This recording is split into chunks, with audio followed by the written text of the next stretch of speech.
babyiruka mu myaka yose nyamara wowe hogoza nubona kuragahinyuka bituma muratanyamibwa Ciao mano. Quello continua.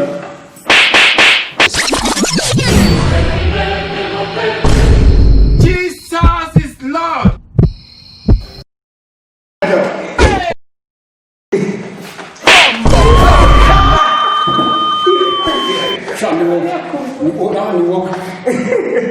What?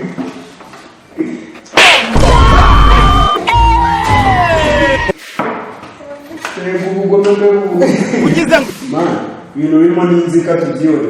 Urimo mutagiye kumubita gusagira mu zawe. Zakareka turi. Zarutamani tukarekera story. Gusije ni cyangwa kubita musagira mu kuganda man. Ntacyo bazirenze ibyo twagize. Interest ni mani mukegende na story.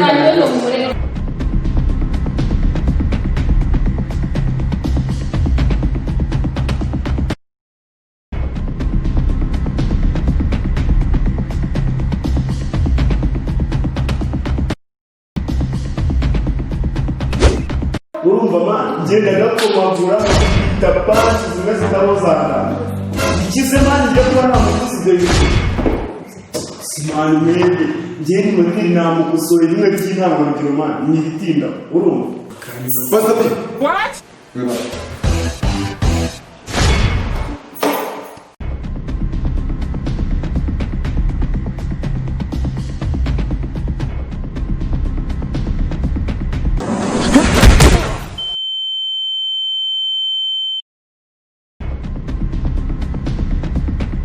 Mwese musohoke hanze.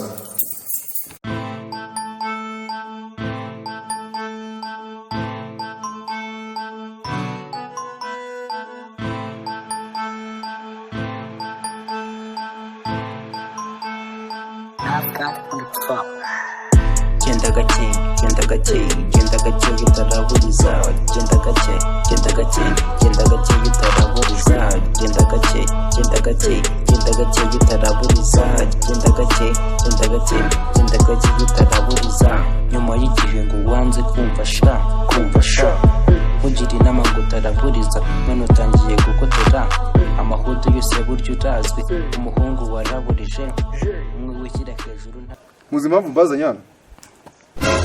Mukora akaziga mbireke. Murakora akaziga bitangire kuri Pastor B, urese akubita urushyi mugenzi. What? Kandi nta mikino ihari mugenzi.